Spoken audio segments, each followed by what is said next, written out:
Dear students, those who feel that physics is very difficult and boring subject, please change your mind because physics is very simple and an interesting subject.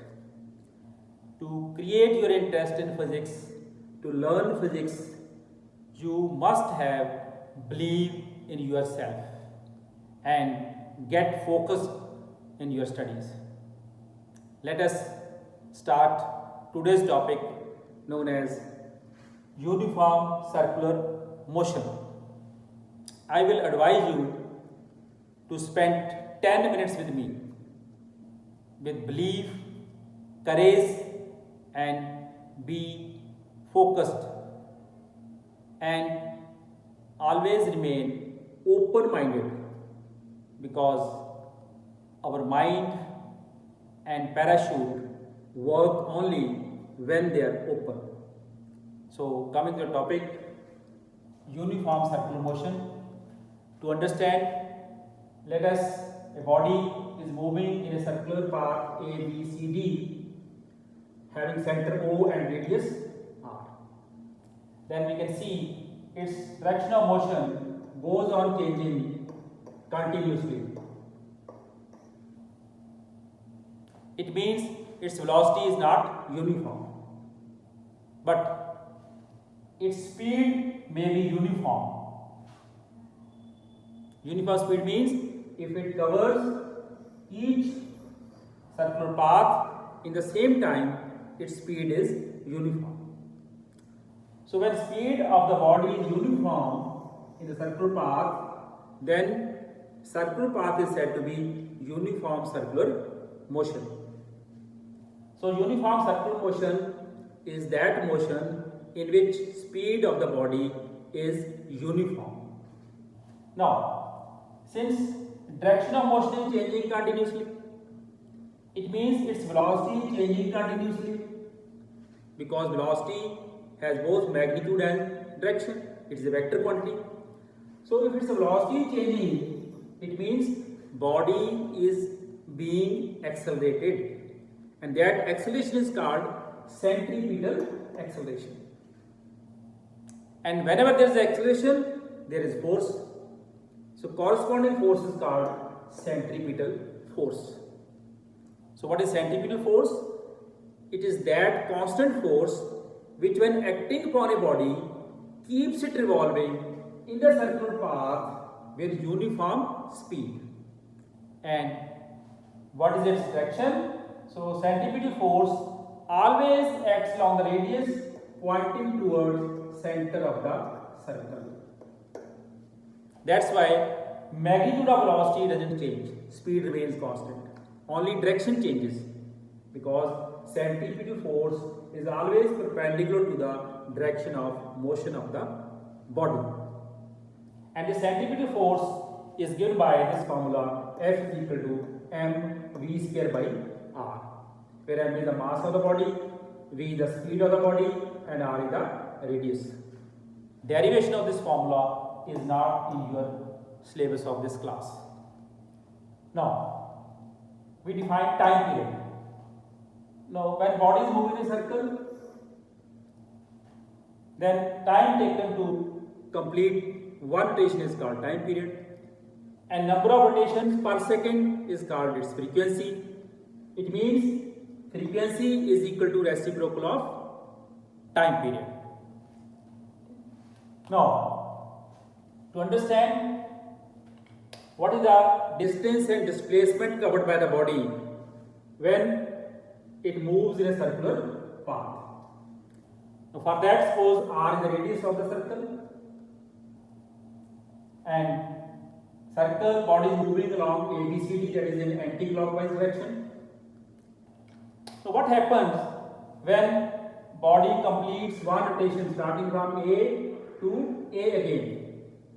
Then distance covered will be equal to circumference of circle, which is 2 pi r.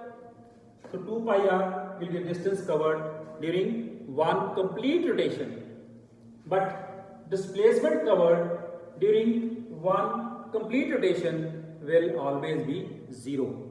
because body is at same point A, which is the point of starting and as well as the point of finishing. Now, second, a body completes half rotation, that is from A to B, then B to C. Then distance covered will be length of the semicircle, that is half of 2 pi r, that is pi r. But displacement will be AC, because A is the initial position, C the final position. So we draw a vector AC. So direction of displacement will be along AC and its magnitude will be r plus r, that is 2r. Very easy. Then if it completes 1/4 of rotation, that is from A to B, then distance covered will be 1/4 of circumference, that is 2 pi r, which is pi r by 2. Whereas displacement will be AB. And to calculate AB, we use Pythagoras theorem in this right angle triangle OAB.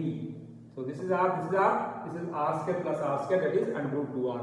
So displacement magnitude will be under root 2r and it will act along AB if body completes 1/4 of the rotation. Now, if it completes 3/4 of the rotation, that is from A to B, then B to C, then C to D, this point. Now, AD will be the displacement and distance covered will be 3/4 of 2 pi r, that is 3 by 2 pi r, and displacement will be AD, which is again r square plus r square under root, that is under root 2r. So in this way, we can find distance and displacement of a body moving in a circular path. And if we want to calculate speed or velocity of the body, so if we know the time period as 2 pi r circumference of circle, so it will be speed total distance covered 2 pi r in one rotation and time period, that is 2 pi r by t. This 2 pi by t is also called omega. Omega is called angular frequency, which is 2 pi times the frequency. So these are the various formulas for circular motion, and numericals are very simple. So there are so many applications of centripetal force. For example, to explain centripetal force, in case of planets, all the planets are revolving around the sun in an elliptical orbit. You can say nearly circular orbit. Now, from where the centripetal force comes? In that case, centripetal force is provided by the gravitational pull between the planet and the sun. So, because without centripetal force, circular motion is impossible. Similarly, we can take the example of a bicycle. When we are riding on a bicycle and we have to take a turn at a turning point, so we have to lean toward the center of the curved path track in order to provide necessary centripetal force, because without centripetal force we cannot take turn. And if we take a stone and tie the stone to a string and then string of mass m, say stone of mass m string, and take the stone in the circular path, and you will see, you will feel a tension, that is stretching force, which is acting away from center outward, and that force is called centrifugal force. So centrifugal force always acts along the radius pointing away from the center, whereas centrifugal force always acts along radius pointing toward the center.